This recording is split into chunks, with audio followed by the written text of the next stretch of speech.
Yeah, we thought we'd have a look ahead to the flat season by putting up some horses that we think are worth following going forward. And as far as I'm concerned, one horse that we need to be reminded of. We'll get to that a bit later on. Steve's got three that he wants to talk about.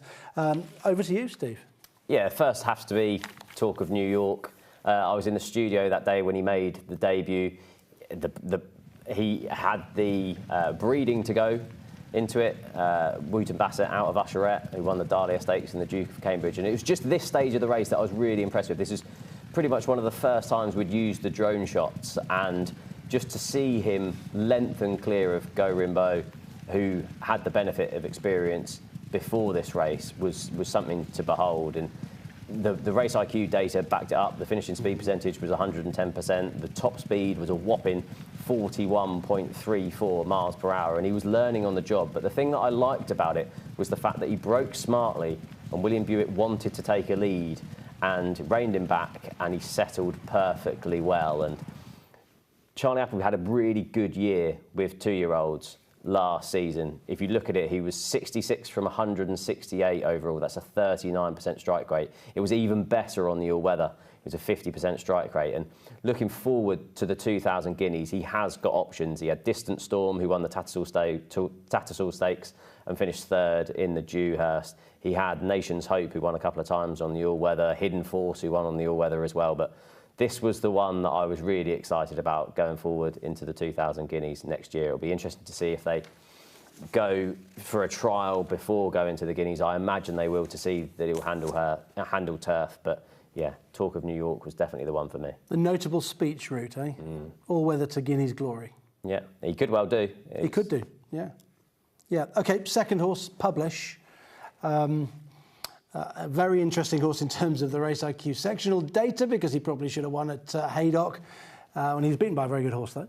Yeah, I didn't want to just put obvious winners in here. Yeah. And he did win at Sandown. He was eye-catching on his debut when he was an unlucky second. But James Doyle kept it simple this day from the front, and the form of this worked out well. Catullus, who you see, the Godolphin horse, ended up rated 96. He had form linked in with Distant Storm as well. But this day was the interesting day. He finished his second behind Bow Echo in a listed race. But early on in that race, Bow Echo had the perfect position, and Published from a wide draw had to settle in. And he makes a huge move from 3 furlongs out to a furlong out here, and just gets tired late on. Bow Echo obviously went on to boost that form. He ended up winning at Newmarket. He won the Royal Lodge. He's now 10-1 favourite for the 2,000 Guineas. Publish is double the price of that. And looking at them on the screen there's only one horse progressing from 2 to 3 that I'd want to be with, and Publish was a big animal at 2, and I'm sure he's going to progress. If you look, he was beaten in 2 of his 3 starts as a 2-year-old last season for Juddmonte, for John and Thady Gosden.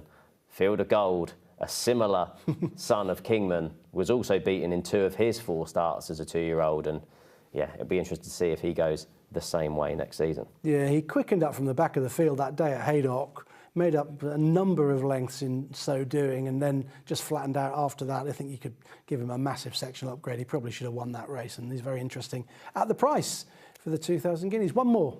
Yeah, it's a filly, the Prettiest Star, who caught my eye at Newmarket, but she did win at Nottingham on her debut. This was a bit of a nothing race looking back at the form, but she was well back. She was into 15-8. She was slightly slowly away. She showed greenness, but got the hang of things late on. The second, third and fourth had all had either 2 or 3 runs prior to that, but it's this race that I was really taken with her. This is the Rockfell Stakes at Newmarket. The 2 main market protagonists are on the right-hand side, as you can see. Xanthos wins.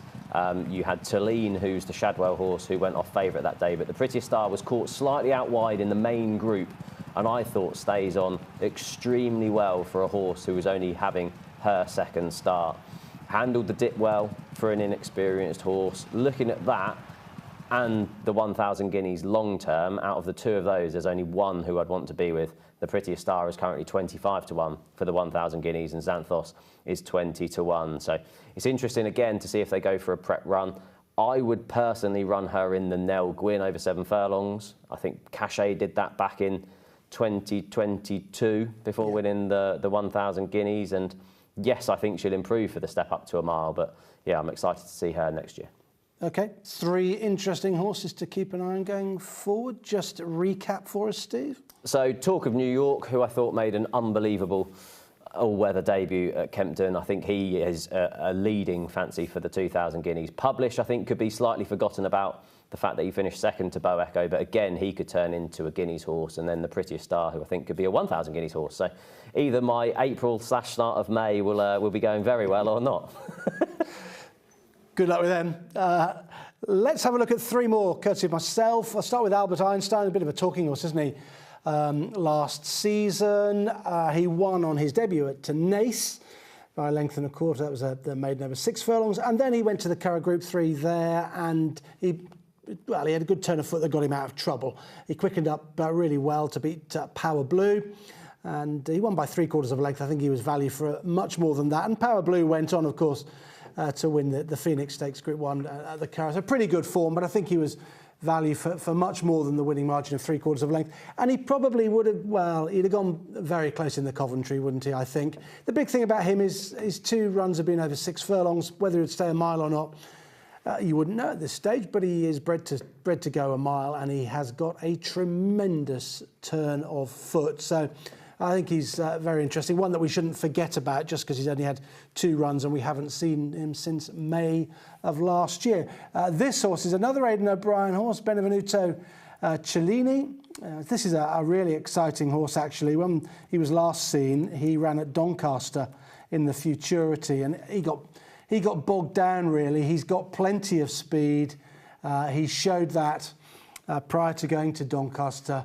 He's got a bright turn of foot. The horses that he raced against, like Hawk Mountain, who beat him at Doncaster, are more sort of derby prospects than this fella. This might be a 1.25 mile horse going forward for Aidan O'Brien. He's got some really good sectional data to his name, bar the Doncaster race where the ground was too heavy for him. But he looked very exciting prior to that. That's Benvenuto Cellini. Keep an eye on him. I wouldn't be surprised if he turns out to be the best of those horses from Aidan O'Brien's yard that ran in that Futurity. And this is a horse, just don't forget about him. Scandinavia, he's going to be the next Kyprios, this fella. I called him Baby Kyprios when he won the Bahrain Trophy, and he didn't let anybody down thereafter.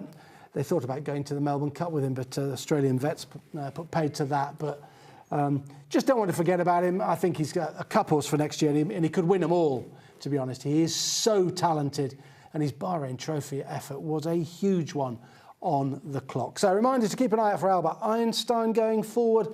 Benvenuto Cellini, I think he might be a really nice horse for Aidan O'Brien. And Scandinavia. Your cup horse, he'll beat Shawleman, won't he? Blimey, surely he will. Watch live racing now on racingtv.com.